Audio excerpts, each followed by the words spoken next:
Hi friends, welcome back to my channel.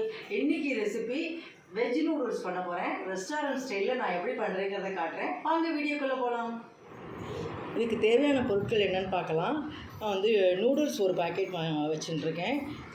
பச்சை மிளகா 2 பச்சை மிளகா, ஒரு 4 பூண்டு, ஒரு சின்ன கேரட்டு, ஒரு சின்ன கேப்சிகம், ஒரே ஒரு வெங்காயம் நறுக்கி வச்சுட்டுருக்கேன். இந்த மாதிரி பொடி பொடியாக நீல வாட்டத்தில் நறுக்கி வச்சுட்டுருக்கேன். முதல்ல நம்ம எலுப்பச்சட்டியை வச்சுப்போம். ஒரு 3 டம்ளர் தண்ணி ஊற்றிக்கிறேன். நம்ம எவ்வளோ நூடுல்ஸ் வச்சுருக்கோமோ அதுக்கு தகுந்த மாதிரி. இப்போ தண்ணி நல்லா கொதிக்கட்டும். கொதிக்கும்போது நம்ம வந்து 1 ஸ்பூன் எண்ணெய் ஊற்றிக்கிறோம். எண்ணெய் எதுக்காக ஊற்றுறோம் அப்படின்னா, நூடுல்ஸ் ஒன்றோட ஒன்று ஒட்டாமல் இருக்கும். இப்போ கொதிக்கிறது தண்ணி, நம்ம வந்து 1 டீஸ்பூன் உப்பு போட்டுப்போம். இப்போ தண்ணி நல்லா கொதிச்சிடுது. இப்போ நம்ம வந்து நூடுல்ஸை போடுவோம். நம்ம முழுசாகவும் போடலாம், உடச்சும் போடலாம். நான் கொஞ்சம் முழுசாகவே போடுறேன். இது இப்போ நல்லா வெந்துன்ருக்கு. சரியா? இது வெந்துருத்தா அப்படின்னு பார்க்குறதுக்கு நம்ம என்ன பண்ணணும், கையில் ஒன்று எடுத்துக்கணும். ஒன்று எடுத்துட்டு இப்படி நசுக்கி பார்க்கணும். சரியா? இன்னும் கொஞ்ச நாள் இருக்கட்டும். ரொம்ப குழஞ்சி போயிடும். இல்லைன்னா குழையாமல் நம்ம வந்து இதை வேக வைக்கணும். இப்போ நல்லா வெந்திருக்கு. ரொம்பவும் வேகக்கூடாது. கொஞ்சம் ஒரு அரை வேக்காடு இருந்தால் தான் நல்லாயிருக்கும். ஏன்னா இப்போ ஒன்று எடுத்து நீங்கள் அதை கட் பண்ணி பாருங்கள். கட் பண்ணால் கட் பண்ணுறது. சரியா? அதுதான் பதம். இப்போ வந்து நம்ம இந்த மாதிரி ஒரு ஜல்லடை எடுத்துப்போம். அரிக்கரண்டி எடுத்துட்டு இதை வந்து இதில் வடிச்சுப்போம். இதை வந்து இப்போ கொட்டிடுவோம். இதில் வடிச்சுட்டுருவோம்.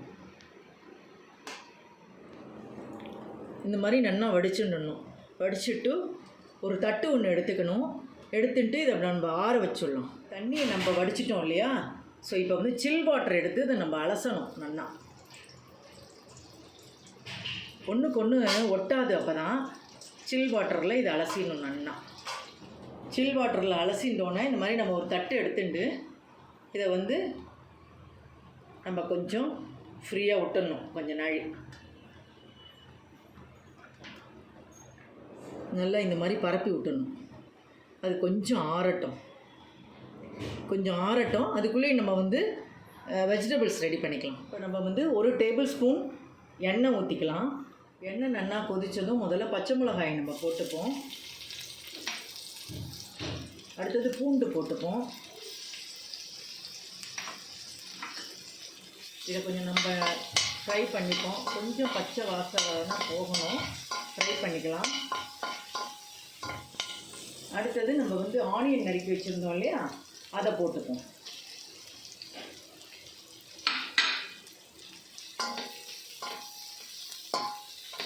ஆனியன் நல்லா வதங்கிட்டு இப்போ அடுத்தது நம்ம வந்து கேப்சிகம் போட்டுக்கலாம்.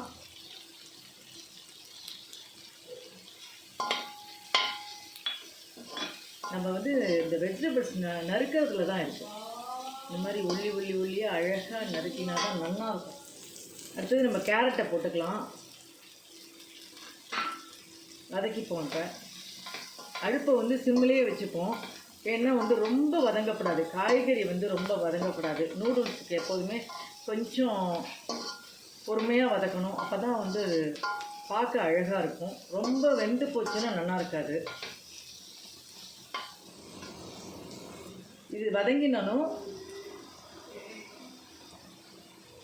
உங்களுக்கு காரத்துக்கு தகுந்த மாதிரி போட்டுக்கலாம். நான் போட்டுக்கிறேன் 2 ஸ்பூன் காரப்பொடி போட்டுக்கிறேன்.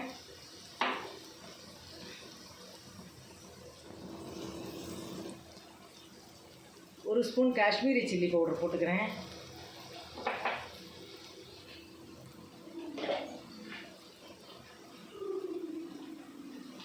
ஒரு ஸ்பூன் மிளகு பொடி போட்டுக்கிறேன்.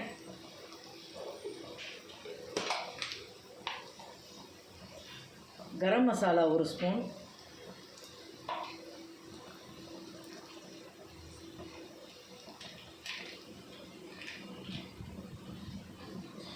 Maggi masala 1 spoon.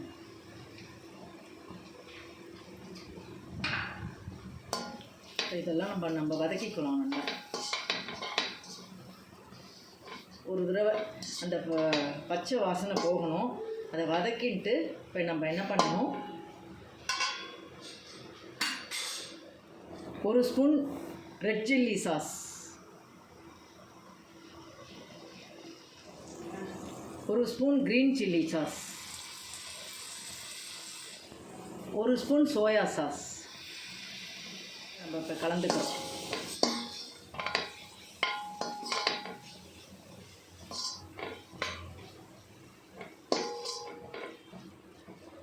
அதோடவே நம்ம கூட கொஞ்சம் டொமேட்டோ சாஸ் சேர்த்துக்கலாம்.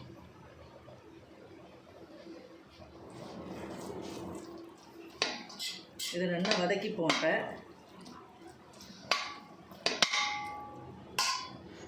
இது நல்லா வந்து வதங்கிடுது. ஸோ இப்போ நம்ம என்ன பண்ணணும், நம்ம நூடுல்ஸ் வந்து ஆற வச்சுருக்கோம் இல்லையா, அதை வந்து இதில் போடுறோம்.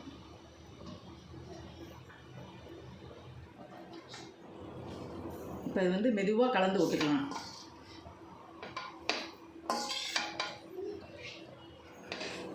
சூப்பராக ரெடி ஆகிடுது. கலர் பார்க்க நல்லா இருக்குது, ரெஸ்டாரண்ட் ஸ்டைலில் இருக்குது. ஸோ இதுக்கு வந்து நம்ம சாஸ் தொட்டுட்டு சாப்பிட்டா ரொம்ப நல்லாயிருக்கும். நைஸ், சூப்பராக இருக்குது. இன்னும் கூட நீங்கள் நிறையா வந்து வெஜிடபிள்ஸ் வேணும்னா நிறையா போட்டுக்கலாம். ஏன்னா இங்கே வந்து காய் போட்டால் பிடிக்காது, அதனால். ஸோ ரெடி ஆகிடுது நூடுல்ஸ் இப்போ. சரியா, இன்னும் கேப்சிகம் வந்து நறுக்குன்னு கடிப்பட்டால் ரொம்ப நல்லாயிருக்கும். இன்னும் கூட கொஞ்சம் கூட போட்டுக்கலாம் நீங்கள் வேணும்னா. கேப்சிகம், கேரட்டு, கேபேஜ் போட்டுக்கலாம், ரொம்ப நல்லாயிருக்கும் அது போட்டுட்டா. என்கிட்ட இல்லை இன்றைக்கி, அதனால் நான் இந்த 3 இது மட்டும்தான் போட்டிருந்தேன். சரியா, இப்போ வந்து நம்ம ஒரு பவுலில் எடுத்து வச்சுருந்து சர்வ் பண்ணலாம். இது அதுக்கு வந்து சாஸ் தொட்டுக்கணும்.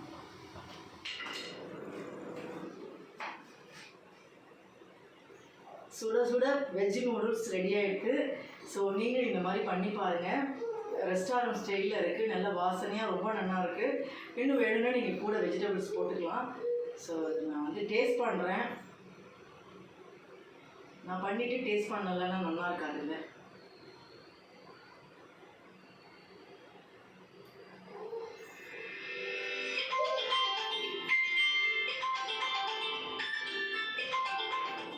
ஸோ இந்த வீடியோ உங்களுக்கு பிடிச்சிருந்ததுன்னா லைக் பண்ணுங்கள், ஷேர் பண்ணுங்கள், மறக்காமல் சப்ஸ்கிரைப் பண்ணுங்கள். பக்கத்தில் இருக்கிற பெல் பட்டனை கிளிக் பண்ணிவிட்டு பாருங்கள். நான் போடுற வீடியோஸ்லாம் உங்களுக்கு நோட்டிஃபிகேஷனாக வரும். ஸோ சப்போர்ட் பண்ணுங்கள். Thank you friends. பாய்.